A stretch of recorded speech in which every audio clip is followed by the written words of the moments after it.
Bharatiya Janata party के सिद्धांत के अनुसार हमने एक व्यक्ति एक पद मानते हुए राजस्व मंत्री के पद से इस्तीफा दिया है। बिहार के लोकप्रिय एवं बिहार के विकास के लिए समर्पित हमारे लाडले मुख्यमंत्री नीतीश कुमार जी। नीतीश कुमार अचानक से भारतीय जनता पार्टी पर मेहरबान क्यों हुए? क्यों भाजपा के 7 लोगों को उन्होंने मंत्रिपरिषद में शामिल किया? बिहार के मुख्यमंत्री की भाजपा के राष्ट्रीय अध्यक्ष जेपी नड्डा से मुलाकात में क्या बातें हुई? आज ललन टॉप शो में इस पर विस्तार से बात करेंगे। बात बिहार के बगल में झारखंड में हुई सांप्रदायिक हिंसा पर भी होगी। रुक करेंगे इसके बाद जम्मू कश्मीर का, जहां राजौरी में आतंकवादी हमला हुआ है। इन सबसे इतर देश के सबसे बड़े सांस्कृतिक और धार्मिक उत्सव महाकुंभ का आज समापन हुआ। उसके प्रमुख पहलुओं पर आज विस्तार से बात करेंगे। बात उस राजनीतिक सरगर्मी पर भी होगी जिसकी लय पंजाब और दिल्ली के घटनाक्रम से तय हुई। एक बाई इलेक्शन के लिए कैंडिडेचर का ऐलान हुआ। जो कैंडिडेट हैं वो राज्यसभा के सांसद हैं और बात चली कि क्या अरविंद केजरीवाल इन राज्यसभा सांसद की जगह संसद में आना चाहते हैं। मुखामुखम हुआ आम आदमी पार्टी और भाजपा के बीच में। नमस्कार, सौरभ द्विवेदी नाम है हमारा और आप देखना शुरू कर चुके हैं Lalan top show. Brought to you by American Pistachios and Sensodyne K.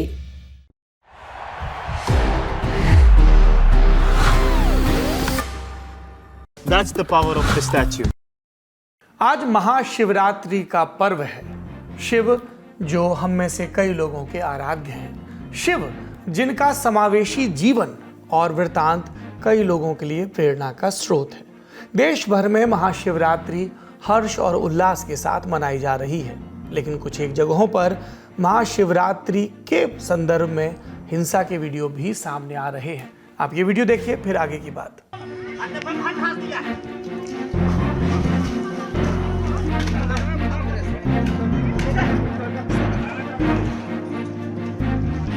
Video Jharkhand के हजारीबाग से है। घटना यहां के चाक थाना क्षेत्र के हिंदुस्तान चौक पर हुई। बुधवार 26 फरवरी को एक समुदाय के लोग शिवरात्रि पर झंडा और लाउडस्पीकर लगाने की कोशिश कर रहे थे और दूसरे समुदाय के साथ उनकी हो गई झड़प। रिपोर्ट के मुताबिक दोनों तरफ से भारी पथराव, 2 मोटरसाइकिल, टेम्पो समेत कई गाड़ियों को आगजनी के हवाले कर दिया गया।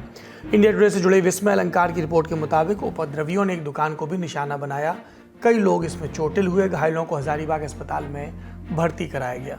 तो आप लोग भी पूरा कोऑपरेट कीजिए प्रशासन के साथ, पुलिस के साथ, और हम लोग भी नहीं चाहते हैं कि बिना मतलब का किसी को भी कोई परेशानी हो। अभी स्थिति बिल्कुल नियंत्रण में है और किसी भी तरह का कोई इशू नहीं हो रहा है। अभी हम लोग चाह रहे हैं कि अच्छे से शिवरात्रि का त्योहार जो है अच्छे से निकल जाए। घटना पर सियासत शुरू हुई। रांची से भाजपा सांसद दीपक प्रकाश ने प्रदेश सरकार पर इल्जाम लगाए तो सूबे के स्वास्थ्य मंत्री इरफान अंसारी ने पलटवार किया।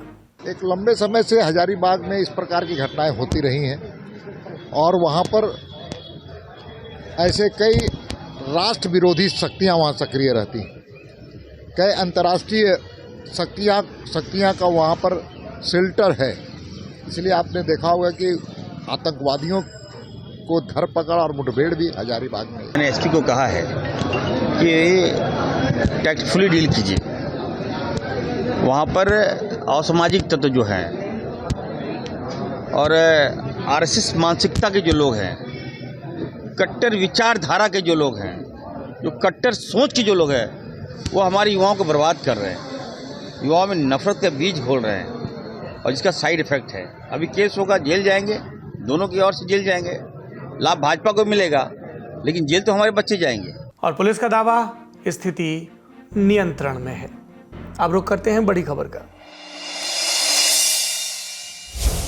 बात बिहार की, जहां आज मुख्यमंत्री नीतीश कुमार ने अपनी कैबिनेट में विस्तार किया और भाजपा के 7 विधायकों को जगह दी। कौन है ये 7 विधायक? दरभंगा से संजय सरावगी, बिहार शरीफ से सुनील कुमार, जाले से जिवेश कुमार, साहिबगंज से राजू कुमार सिंह, रीगा से मोतीलाल प्रसाद, सिकटी से विजय कुमार मंडल और अमनौर से किशन कुमार मंटू। शपथ ग्रहण की तस्वीरें देखिए और मंत्रियों को सुनिए। लोग खुश जरूर हो रहे हैं, मुझे भी अंदर से खुशी जरूर है, लेकिन एक साथ साथ जवाबदेही की भी चिंता सता रही है कि जो जिम्मेवारी है उस जिम्मेवारी को बखूबी कैसे निभाया जाए। इस बार हम लोग का टारगेट ये नहीं कि आज विस्तार हुआ उसके बाद मैं बता रहा हूँ। हम लोग पहले से बोल रहे हैं कि इस बार 200 के पार हम लोग रहेंगे, एनडीए वो 40 के नीचे ही रहेंगे। दायित्व मिलता है उसके बाद में तय कर सकते हैं। हमारे पास जो होगा क्षमता उसका पूरा प्रयोग करेंगे कि बेहतर रिजल्ट हम लोग दे सकते हैं। दरअसल 26 फरवरी की सुबह से ही खबरें चलने लगी थी कि बिहार के मुख्यमंत्री नीतीश कुमार अपने मंत्रिमंडल का विस्तार करने वाले हैं, यानी कुछ और विधायक मंत्री पद की शपथ लेंगे। कितने, इसका आकलन मिलता है बिहार विधानसभा के ढांचे को देखकर। शपथ समारोह के पहले देखें तो विधानसभा में सीएम और 2 डिप्टी सीएम को मिलाकर मंत्रियों की संख्या 29। टोटल स्ट्रेंथ जो संभावित है 35 मंत्रियों की, यानी 6 पद खाली। जो पद अब तक भरे गए उनमें से भाजपा के पास 14 और जेडीयू के पास 13 थे। इसके अलावा हिंदुस्तानी आवाम मोर्चा के पास 1 और निर्दलीय कोटे से भी 1 मंत्री रहे हैं। अब 26 फरवरी की सुबह बिहार सरकार में राजस्व मंत्री दिलीप जायसवाल ने कैबिनेट मंत्री पद से इस्तीफा दिया। चूंकि वो बिहार में भाजपा के प्रदेश अध्यक्ष भी हैं, तो उन्होंने कहा कि वो पार्टी के एक व्यक्ति एक पद के नियम का पालन कर रहे हैं। आज मैंने एक व्यक्ति एक पद, जो भारतीय जनता पार्टी का सिद्धांत है, उस भारतीय जनता पार्टी के सिद्धांत के अनुसार हमने एक व्यक्ति एक पद मानते हुए राजस्व मंत्री के पद से इस्तीफा दिया है। दिलीप जायसवाल के इस्तीफे के बाद कैबिनेट में खाली पदों की संख्या हो गई 7। अब सूबे के डिप्टी सीएम और भाजपा नेता सम्राट चौधरी के पटना स्थित आवास 5 देश रत्न मार्ग पर मीटिंग हुई। इसमें भाजपा के विधायक मौजूद थे। आधे घंटे चली मीटिंग के बाद बिहार सरकार के cabinet secretary S Siddharth Raj Bhavan पहुंचे। उनके पास भाजपा के 7 विधायकों के नाम थे, वही नाम जो कुछ देर पहले हमने आपको बताए। इन पर राज्यपाल की मोहर लगी और शाम 4 बजे शपथ ग्रहण हुआ, जिसके बाद बिहार कैबिनेट में भाजपा के मंत्रियों की संख्या 14 से बढ़कर 21 हो गई। लेकिन पॉलिटिक्स में इस्तीफे और शपथ ग्रहण अचानक नहीं होते। कहानी में कई बदलाव, कई मोड़ होते हैं। बिहार में भी यही हुआ। कहानी जाने उसके पहले एक ट्रिविया। साल 2025 के सितंबर अक्टूबर के महीने में बिहार में विधानसभा के चुनाव होने हैं। अब चलते हैं 24 फरवरी की तारीख। इस दिन प्रधानमंत्री नरेंद्र मोदी बिहार के भागलपुर पहुंचे। किसानों के बीच आयोजित संवाद में पीएम मोदी लालू यादव पर चारा घोटाले के आरोप लगाकर हमला कर रहे थे और नीतीश कुमार को लाडला मुख्यमंत्री की उपमा दे रहे थे। लोगों ने मतलब लगाया, आगामी विधानसभा चुनाव बीजेपी और जेडीयू साथ मिलकर लड़ेंगे।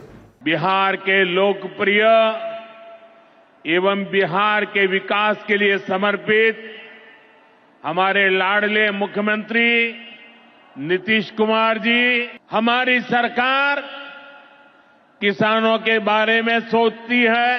ये आप जैसे छोटे किसान हैं जिनको पहले सरकार की योजनाओं का पूरा लाभ नहीं मिल पाता था। छोटे किसानों का हक भी बिचौलिए हड़प कर लेते थे, लेकिन ये मोदी है, ये नीतीश जी है जो किसानों के हक का किसी को नहीं खाने देंगे। फिर तारीख आई 25 फरवरी। इस दिन 2 बड़ी शख्सियतें एक साथ बिहार पहुंची। राष्ट्रपति द्रौपदी मुर्मू और भाजपा के राष्ट्रीय अध्यक्ष और केंद्रीय स्वास्थ्य मंत्री जेपी नड्डा, जगत प्रकाश नड्डा। प्रयोजन पटना मेडिकल कॉलेज और अस्पताल यानी पीएमसीएच के शताब्दी समारोह में हिस्सा लेना। एक्सपर्ट्स ने कहा, पीएमसीएच शताब्दी समारोह की साइडलाइंस में चुनाव की तैयारी भी की जा रही है। इसके बाद 25 फरवरी की शाम जब शताब्दी समारोह खत्म हुआ तो जानकारों की बात की पुष्टि हुई। पटना में मौजूद स्टेट गेस्ट हाउस की तस्वीरें आईं। नड्डा बीजेपी की कोर कमेटी के साथ मीटिंग के लिए तैयार थे। चुनाव संबंधी रणनीतियों पर चर्चा होनी थी, पर अचानक उन्हें सूचना मिली कि सीएम नीतीश कुमार उनसे मिलने आ रहे हैं। नड्डा तैयार हुए। दोनों नेताओं के बीच बंद कमरे में मुलाकात हुई। खबरों के मुताबिक इसमें बिहार के दोनों डिप्टी सीएम विजय सिन्हा और सम्राट चौधरी भी मौजूद थे। एक ही सोफे पर बैठे नड्डा और नीतीश में 15 मिनट बातचीत चली। सूत्रों के मुताबिक भाजपा के राष्ट्रीय अध्यक्ष ने नीतीश कुमार से कहा, बिहार में एनडीए को एकजुट रखिए। ये तो प्रेस कॉन्फ्रेंस वाली बात हो गई। अंदर खाने तय हुआ कि बीजेपी के विधायक ज्यादा हैं तो मंत्री भी ज्यादा होने चाहिए और इनके चुनाव में सामाजिक समीकरणों का भी ख्याल रखा जाएगा। मीटिंग खत्म। 25 फरवरी की शाम जेपी नड्डा और भाजपा के बिहार प्रभारी विनोद तावड़े दिल्ली रवाना हो गए। लेकिन इसके बाद मीडिया के कैमरे एक किंचित युवा नेता पर फोकस हो गए। ये थे सीएम नीतीश के बेटे और पेशे से इंजीनियर निशांत कुमार। वो कह रहे थे कि कुछ ही महीनों बाद होने वाले विधानसभा चुनाव में भाजपा को नीतीश कुमार को सीएम फेस घोषित कर देना चाहिए। जी, एनडीए भी घोषित करें और हमारे जेडीयू भी कार्यकर्ता सारे नेता सब मिलकर घोषित करें। एनडीए भी घोषित, सीएम है और सीएम के उनके नेतृत्व में हमारी सरकार बने, फिर से विकास का क्रम जारी रखे। मुख्यमंत्री के बेटे की मांग सुनकर सवाल उठे कि क्या नीतीश बिहार में चुनाव के मद्देनजर एनडीए का फेस नहीं है या ये प्रेशर पॉलिटिक्स है। वरना सिटिंग सीएम के बेटे को ऐसी डिमांड, ऐसी बाइट क्यों देनी पड़ी? इंडियन एक्सप्रेस अखबार में प्रकाशित संतोष सिंह की रिपोर्ट का जिक्र करते हैं। इसमें भाजपा के एक नेता के हवाले से बताया गया कि नीतीश एनडीए के नेता तो हैं और सीएम भी, लेकिन सीएम प्रत्याशी हैं या नहीं, ये सही वक्त पर तय होगा। इंडिया टुडे की खबर के मुताबिक भाजपा नेता ये भी कहते हैं कि 2025 का चुनाव नीतीश के नेतृत्व में लड़ा जाएगा, ये तो तय है, पर यह तय नहीं कि सीएम फेस भी वही बनेंगे, ये फैसला पार्टी करेगी। यानी हर ओर से एक ही आवाज़ है कि भाजपा नीतीश कुमार को सीएम फेस डिक्लेयर करने में थोड़ा सा हिचक रही है। इन सारे घटनाक्रमों के अगले दिन बिहार में मंत्रिपरिषद का विस्तार होता है। टिप्पणीकारों ने मतलब निकाला, चुनावी बरस में भाजपा ज्यादा नियंत्रण की कोशिश में है ताकि नीतीश के बरक्स उनके अपने सामाजिक समीकरण भी दुरुस्त रहें। इस पूरे राजनीतिक बदलाव पर हमने बिहार के पत्रकारों से बात की। कैबिनेट एक्सपेंशन में लॉन्ग ओवरड्यू था।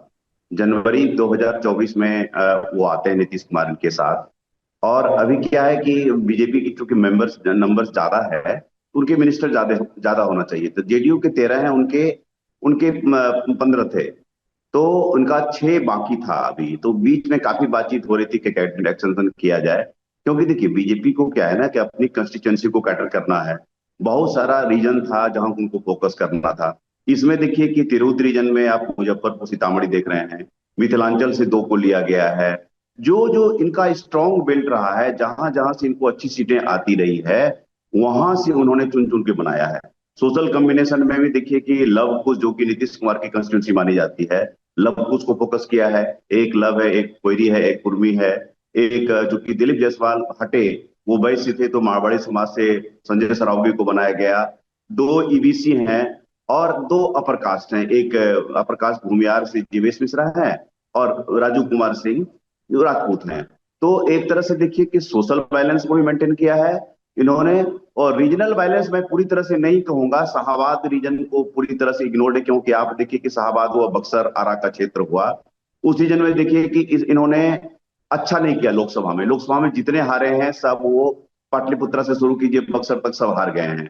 तो जहां ये इन्होंने अच्छा नहीं किया है वहां उन्होंने रिप्रेजेंटेशन नहीं दिया है, और इन्होंने ओल्ड न्यू सारे कॉम्बिनेशन, संजय सरावगी पुराने नेता हैं, एक जो मोतीलाल प्रसाद हैं वो भी पुराने नेता हैं, बहुत सारे जो वेटरन लीडर्स हैं जिनको अभी तक जगह नहीं मिली थी उनको भी जगह मिली है। तो और आप जहां तक मीटिंग की बात कर रहे थे और सेकंड पार्ट आपका निशांत की पोस्टरिंग की बात है, तो देखिए निशांत क्या है कि अब पॉलिटिक्स में वो एंट्री उनको करनी है, तो वो कुछ पहली बार कल उन्होंने अपने आप को हल्का सा ओपन अप हुए, असर्ट किया। अपने ज्वाइन करने पर हमने स्टोरी भी की थी कि वो होली के बाद 1 महीने का खरमास होता है, वो खरमास इन होने के बाद वो ऑफिशियली मोस्ट प्रोबेबली ज्वाइन करेंगे। लेकिन उसके पहले वो जेडीयू को भी मैसेज दे रहे हैं कि भाई आई एम कमिंग, और बीजेपी को भी बोल रहे हैं कि आप ऑफिशियली डिक्लेयर कीजिए। हालांकि ये ही स्टेटिंग द ऑब्वियस, ये तो होना ही। बीजेपी ने एक ही बार नहीं कहा है कि उनके नेतृत्व में नहीं लड़ा जाएगा, लेकिन वो पॉलिटिक्स में आए हैं, उन्होंने अपने आप को असर्ट करने के लिए एक कुछ कहा है, और एनडीए ने ये करके सील कर दिया है कि भाई कोई प्रॉब्लम नहीं है, अब हम हमारा जो मिशन 225 है अप टू 243 उस पर हम काम करेंगे। देखिए अब तो पूरा चुनावी मोड में सरकार आ गई है, सरकार का विपक्ष भी चुनावी मोड में है, और प्रधानमंत्री नरेंद्र मोदी जी जो आए थे 24 तारीख को, तो उन्होंने 1 तारीख से एजेंडा भी सेट कर दिया कि चुनाव में, बिहार के चुनाव में क्या एजेंडा होगा।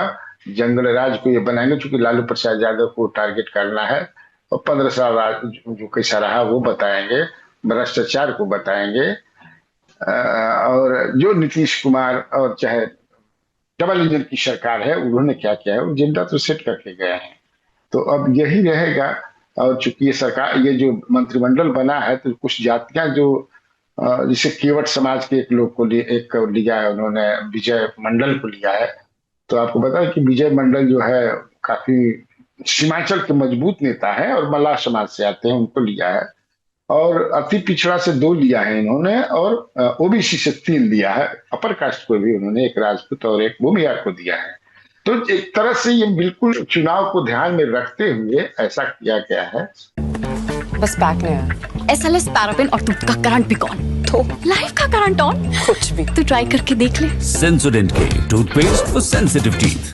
अगली खबर, ये बिहार से अब दिल्ली की तरफ रुख करेंगे। इसके लिए बात अरविंद केजरीवाल की। 2025 के दिल्ली विधानसभा चुनाव में आम आदमी पार्टी को करारी हार मिली। 70 में सिर्फ 22 सीटें और खुद संयोजक, राष्ट्रीय संयोजक अपनी विधानसभा यानी नई दिल्ली से हार गए। फिर बहस शुरू हुई कि क्या अरविंद केजरीवाल मुख्यमंत्री नहीं बने, नहीं विधायक बने तो राजनीतिक भविष्य के लिए क्या करेंगे।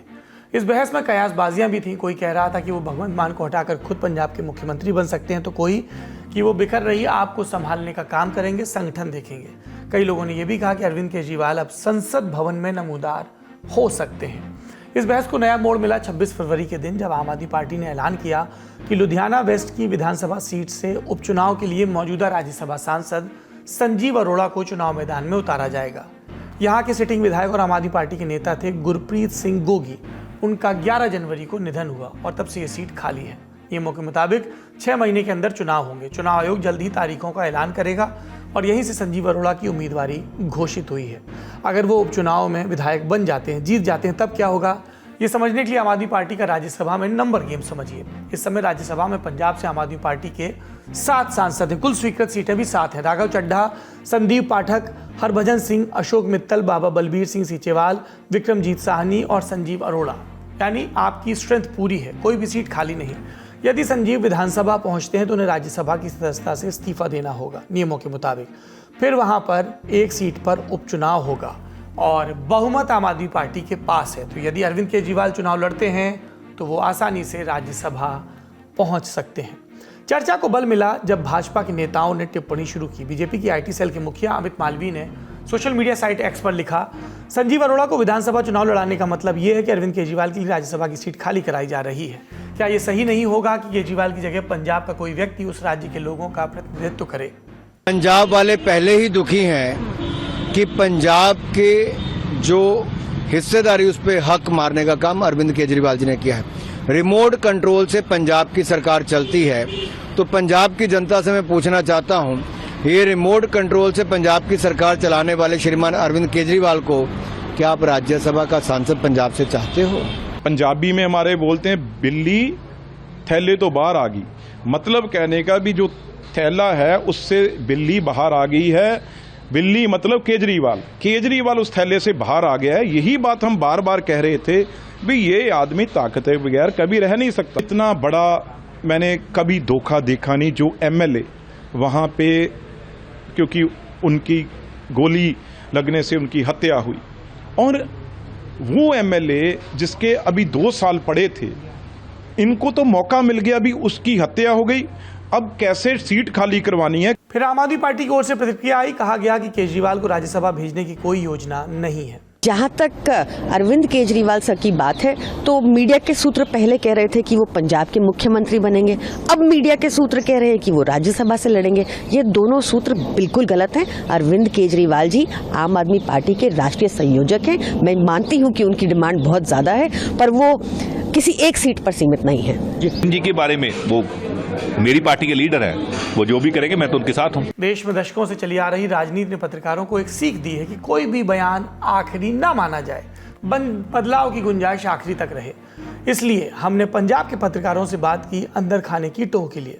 अरविंद केजरीवाल को लेकर जो राज्यसभा की सीट की अटकलें आ रही हैं कि क्या अरविंद केजरीवाल पंजाब से राज्यसभा सांसद बनेंगे, असल में इसके पीछे की वजह ये है कि संजीव अरोड़ा जो राज्यसभा के सांसद हैं आम आदमी पार्टी से, पंजाब से, वो बिजनेसमैन हैं और लुधियाना से आते हैं।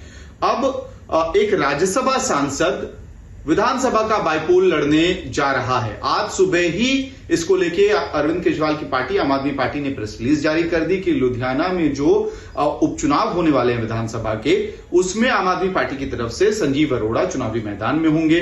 तो अपने आप में ये बड़ा सवाल तैयार हो गया कि आखिरकार एक राज्यसभा का सांसद राष्ट्रीय राजनीति को छोड़कर क्षेत्रीय राजनीति में वो भी उपचुनाव का चुनाव क्यों लड़ रहा है। क्योंकि आमतौर पर हमने देखा है कि बीजेपी या कांग्रेस में कई बार लोकसभा के सांसद या राज्यसभा के सांसद जो विधानसभा के चुनाव होते हैं उस वक्त स्टार फैक्टर, बड़ा अग्रेसिव कैंपेन दिखाने के लिए पार्टियां, राजनीतिक पार्टियां अपने बड़े स्टैचर के नेताओं को जो राज्य के चुनाव होते हैं उसमें उतारते हैं।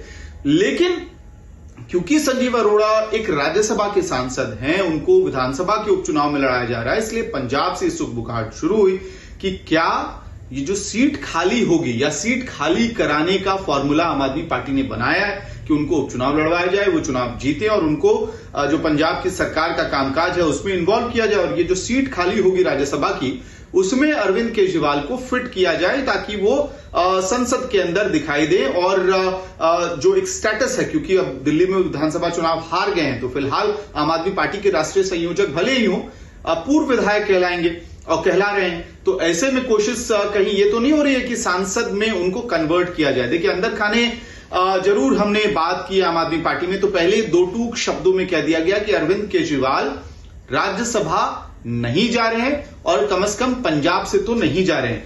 लेकिन जब ये चर्चाएं हो रही थी तो कई सारे और विधायक थे जिनके मन में भी ये संशय था, यानी कि इंटरनली भी आम आदमी पार्टी में इस वक्त बहुत ज्यादा इस बात को लेकर कॉन्फिडेंस नहीं था आज सुबह तक कि कहीं अरविंद केजरीवाल सच में दिल्ली को अबैंडन करके पंजाब का रास्ता तो नहीं अपना रहे हैं राज्यसभा में आने के लिए। लेकिन फिलहाल तो पार्टी ने कह दिया है दो टूक शब्दों में कि अरविंद केजरीवाल पंजाब से तो राज्यसभा के सांसद नहीं बन रहे, लेकिन फिर अगर संजीव अरोड़ा उपचुनाव जीत जाते हैं लुधियाना का तो इस सवाल फिर से उठेगा कि वो जो सीट खाली हो रही है वहां पे कौन जाएगा, अरविंद केजरीवाल नहीं तो कौन? क्या मनीष सिसोदिया हो सकते हैं चेहरा? फिर ये कयास लगाए जाएंगे क्योंकि फिलहाल मनीष सिसोदिया जो दिल्ली के पूर्व उप मुख्यमंत्री हैं, अरविंद केजरीवाल के करीबी हैं, पार्टी में लगभग नंबर 2 की पोजीशन पे नेतृत्व के हिसाब से दिखाई देते हैं, जो पंजाब में फिलहाल सक्रिय भी हैं और चुनावों तक सक्रिय भी रहेंगे। कहीं उनके लिए राज्यसभा का दरवाजा तो नहीं खुलेगा। ये कयास सब लगाए जाएंगे जब संजीव अरोड़ा लुधियाना का उपचुनाव जीत जाएंगे। अब कयासों की बात चल रही है तो आपको नेता नगरी का वो हिस्सा दिखा देते हैं जहां हमने ऐन दिल्ली चुनाव के नतीजों के दिन आम आदमी पार्टी के संयोजक के भविष्य के संभावित पॉलिटिकल मूव्स के बारे में चर्चा की थी। मुझे लगता है वेंडेटा पॉलिटिक्स की जो हम बात करते हैं अब उसका रियल फेस आएगा और मुझे लगता है कि आम आदमी के बड़े बड़े नेता जेल फिर जा सकते हैं। एक अटेम्प्ट होगा। एक मुझे लगता है एक ये भी फैक्टर होगा बीजेपी में कि इग्नोर ही कर दिया जाए, पर एक अरविंद केजरीवाल ऐसे नेता हैं कि इनको इग्नोर नहीं कर सकते आप। मुझे लगता है कि एग्जाम्पल बनाना चाहेगी बीजेपी और हम एक पूरा फुल फ्लेजेड वेंडेटा पॉलिटिक्स देखेंगे। इसमें ना चाहते हुए भी अरविंद केजरीवाल के पास क्या ऑप्शंस होंगे उनके पास। अगर आप देखें एक ऑप्शन जो मुझे लगता है बहुत सारे जो उनके मान लीजिए वेल विशर्स हों या जो उनके ट्रबल शूटिंग टीम हो, कोर टीम हो, उनको एडवाइस करेंगे कि आप कॉन्स्टिट्यूशनल प्रोटेक्शन लीजिए, क्योंकि अब आपने जैसे बताया कि आप एक पूर्व एमएलए भी हैं, पूर्व सीएम रह चुके हैं और अगर एक वेंडेटा पॉलिटिक्स हम देखते हैं उसको आप कॉन्स्टिट्यूशनली अपने आप को कैसे प्रोटेक्ट कर पाओगे, तो आई एम श्योर एक तबका है जो बोलेगा कि आप कोई रूट लो, मे बी राज्यसभा का रूट लो। देखिए राज्यसभा में तो ऐसा है कि 4 और 3 7 सीटें हैं राज्यसभा की पंजाब से, पर मुझे अब सही कह रहे हैं। और अक्टूबर 2022 में उनके चुनाव हुए तो कोई सिटिंग या तो इस्तीफा दे, तो या जो कोई सिटिंग है उसी को वही इस्तीफा देगा। मुझे लगता नहीं है कि ये अरविंद केजरीवाल का ऑप्शन नंबर 1 होगा। मुझे नहीं लगता एक अरविंद केजरीवाल ऐसे नेता नहीं है जो राज्यसभा का कभी रूट लेंगे, जहां तक मुझे मतलब उनका कोर पॉलिटिक्स मुझे लगता है। के तौर पर भी पूर्व विधायक तिहाड़ के अंदर है और करंट राज्यसभा सांसद तिहाड़ के अंदर, उसका फर्क तो रहता होगा अंदर। एग्जैक्टली और तो इसीलिए तो मतलब एक पुश होगी कि अपने आप को प्रोटेक्ट करने के लिए they say not that to live to fight another day जी उसको प्रोटेक्ट करने के लिए, क्योंकि अब सबसे जरूरी बात क्या है अभी कि अरविंद केजरीवाल वापस जेल ना जाए। एक चीज सौरभ अगर आप मतलब देखें तो अगर अरविंद केजरीवाल एक मतलब आम आदमी पार्टी में कहते थे एक दिन के लिए भी अगर नहीं अवेलेबल होते थे तो पार्टी को पता नहीं होता था क्या करें। जब वो इतने लंबे समय तक जेल में गए बहुत सारे इश्यूज अराइज हुए आम आदमी पार्टी में, जैसे बहुत सारे इश्यूज, लीडरशिप हर दिन का वो प्लान करते थे कि ऐसे करना है, ये नहीं करना, वो करना है। There is a leadership vacuum है आम आदमी पार्टी में। तो उनके जाने से जब वो जेल में गए तो एक बहुत बड़ा क्वेश्चन मार्क हो गया और वो तब दिल्ली में सरकार में थी आम आदमी पार्टी, तब आप ही की सरकार थी। अब ना आपके उतने विधायक हैं, क्योंकि अगर 22-24 आपके विधायक हैं, अभी तक पूरा आंकड़ा आया नहीं है, जो भी आपका वो आंकड़ा है, ना आपके इस यहाँ दिल्ली में इतने विधायक हैं, ना आपकी सरकार है। 22-13 पे जीत चुके हैं, 9 पे आगे हैं, 22 दिख रहे हैं। 22 जो भी है, तो ना आपके इतने विधायक हैं कि आपके पास वो पॉलिटिकल पुल हो, तो कहीं और आपको क्या लगता है अगर अरविंद केजरीवाल मतलब बाहर रहने में भी इतना मुश्किल होगा इन विधायकों को जोड़ के रखना, ये टूटेंगे? आप देखिए 6 महीने 1 साल के बाद ये जो पूरी विधानसभा है बहुत अलग लगेगी जो अभी आपको लग रही है। अब आज की तीसरी बड़ी खबर, 45 दिनों से उत्तर प्रदेश के प्रयागराज में चल रहे महाकुंभ का महाशिवरात्रि के दिन आखिरी अमृत स्नान के साथ समापन हो गया। खबरों के मुताबिक आज ही के दिन प्रयागराज में 1.25 करोड़ से ज्यादा श्रद्धालुओं ने प्रयागराज में संगम में डुबकी लगाई और इसके साथ ही स्नान करने वाले लोगों की सरकारी अनुमान के मुताबिक कुल संख्या 65 करोड़ से ज्यादा हो गई, जो यूपी सरकार के 45 करोड़ के शुरुआती अनुमान से कहीं ज्यादा है। महाकुंभ के आज के ये दृश्य देखिए, फिर आगे की बात।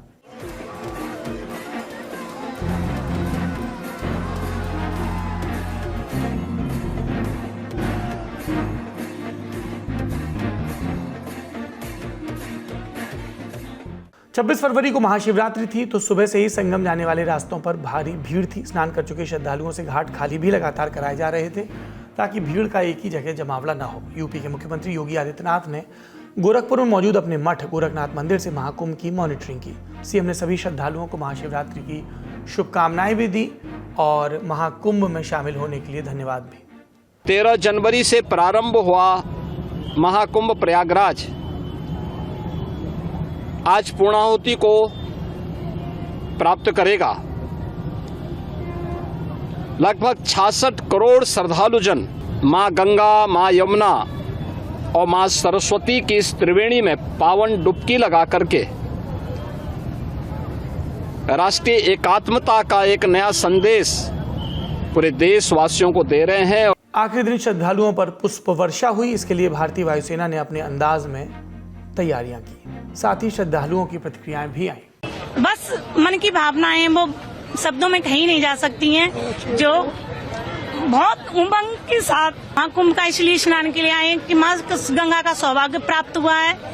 बहुत इस हर्ष उल्लास के साथ कि ये मेला दोबारा नहीं मिलेगा। Oh, this is an amazing experience for sure, unforgettable for us. We came from far away from here, and we are very excited to show to our people, our country, this. अंतिम दिनों की गतिविधियों के बारे में बता रहे हैं ग्राउंड पर मौजूद हमारे साथी अभिनव और प्रशांत। महाशिवरात्रि के दिन महाकुंभ का समापन हो रहा है। आधिकारिक रूप से महाकुंभ आज से खत्म माना जाएगा। ये शाम के वक्त की तस्वीरें हैं और इस दिन भी अच्छी खासी संख्या में, या कह सकते हैं जो आधिकारिक आंकड़े सरकार के, वो 1.5 करोड़ से ज़्यादा लोगों ने स्नान किया। और अभी रात का वक्त है, अभी भी आप देखेंगे कि घाट के किनारे ठीक ठाक भीड़ है।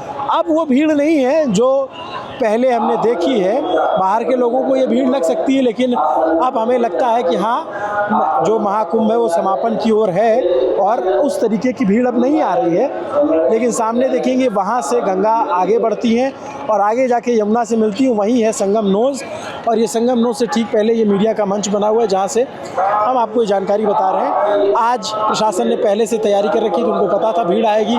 पॉन्टून पुल जो है उनको बंद रखा गया। ज़्यादातर कोशिश थी कि जितने लोग उधर हैं उनको उस पार नहलाया जाए, जो इस पार आ गए उनको इस पार नहलाया जाए। तो वो रूट प्लान पहले से तैयार था और तमाम रूट प्लान को मद्देनज़र जो है ध्यान रखते हुए कार्य योजना बनाई गई, जिसको ज़मीन पे लागू किया गया।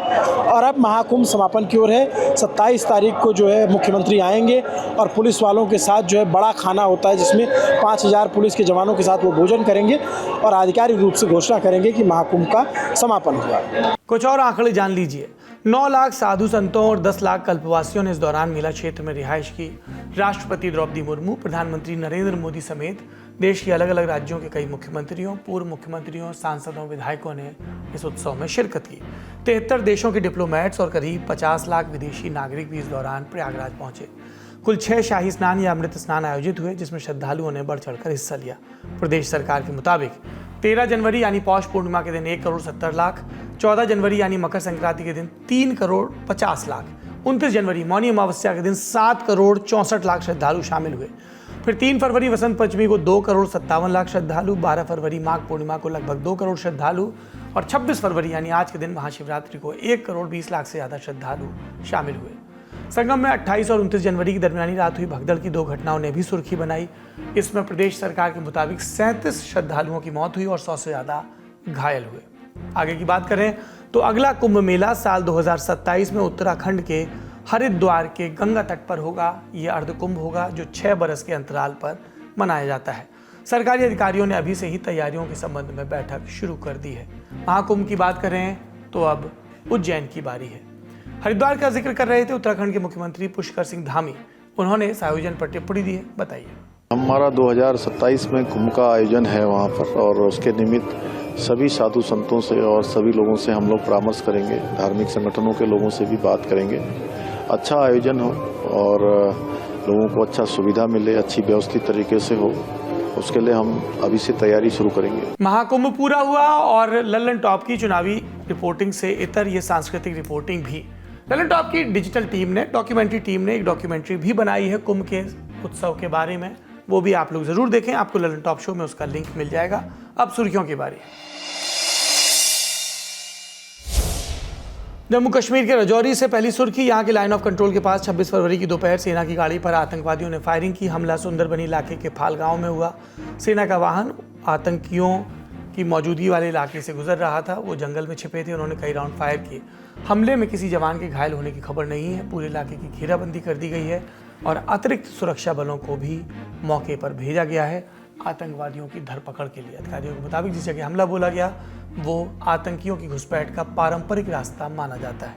दिन की बाकी सुर्खियों के लिए न्यूज रूम का रुख करते हैं। ये सुर्खी पंजाब से है। पंजाब की भगवंत मान सरकार ने राज्य के सभी स्कूलों को पंजाबी मुख्य और अनिवार्य भाषा के रूप में, अनिवार्य विषय के भी रूप में पढ़ाना अनिवार्य कर दिया। इस संबंध में आप सरकार ने एक नोटिफिकेशन भी जारी किया है। इसमें सभी बोर्ड के स्कूल शामिल हैं। इसके तहत राज्य के सभी स्कूलों को, जो भी स्कूल शामिल हैं, उन्हें पंजाबी भाषा को बतौर विषय अपने पाठ्यक्रम में शामिल करना होगा। इसमें पंजाब स्कूल शिक्षा बोर्ड यानी जिसको PSEB कहते हैं, केंद्रीय माध्यमिक शिक्षा बोर्ड यानी CBSE और council for the Indian age school certification examination यानी CICSE, ये इनके सारे स्कूल शामिल हैं। ये फैसला पंजाबी भाषा एक्ट 2008 की धारा 3 के तहत लिया गया है। इस धारा के मुताबिक राज्य के सभी स्कूलों को कक्षा 1 से 10 तक पंजाबी भाषा पढ़ाना अनिवार्य है। इसके अलावा छात्रों को मैट्रिकुलेशन का जो सर्टिफिकेट है, वो पास सर्टिफिकेट है, वो पाने के लिए पंजाबी भाषा में पास होना अनिवार्य है। CBSE से जुड़ा हुआ मामला है। क्यों लिया, उसकी बैकग्राउंड ये है कि CBSE जुड़ा मामला है। साल 2020 में जो राष्ट्रीय शिक्षा नीति यानी NEP आई थी, इस पूरे फैसले का बैकग्राउंड है CBSE का एक फैसला जो जाता है साल 2020 में आए राष्ट्रीय शिक्षा नीति यानी नेशनल एजुकेशन पॉलिसी NEP तक। अब CBSE ने इस NEP के तहत एक 2 टाइम 10वीं बोर्ड एग्जाम स्कीम का ड्राफ्ट जारी किया था साल 2025 से लेकर 26 तक के लिए। इसके तहत 10वीं के लिए 2 परीक्षाएं आयोजित करने का प्रस्ताव हुआ था। इसका मतलब है कि साल 2026 से कक्षा 10वीं के छात्र के पास दोनों में से किसी एक परीक्षा को चुनने या दोनों में बैठने का विकल्प होगा। अब इस पर 9 मार्च तक लोगों से प्रतिक्रिया मांगी गई। अब मीडिया रिपोर्ट जो है वो ये बताती हैं कि CBSE ने जो पहले नोटिफिकेशन जारी किया था उसमें क्षेत्रीय भाषाओं की लिस्ट में पंजाबी भाषा का नाम नहीं था। कई सारी भाषाएं लिस्ट की थी लेकिन पंजाबी शब्द कहीं लिखा नहीं था।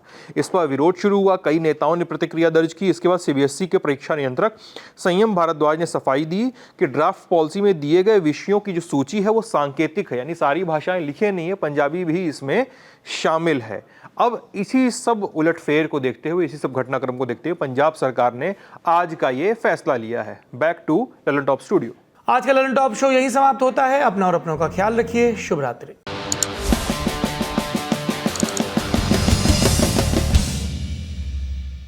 बिक के जॉन प्यार का भूखा, काऊ के धन दौलत का नौ। अंधेरा मुझे प्रिय है, मुझे अंधेरे की औलादों से क्या नफरत होगा। फिर अपनी आजा गुफाओं में आ मेरा फेवरेट गाना है बस। आजा गुफाओं में अभी ना एक AI से बनेगा ताऊ जो एक अंधेरी गुफा के सामने खड़े हुए हैं और बोल रहे हैं आइए।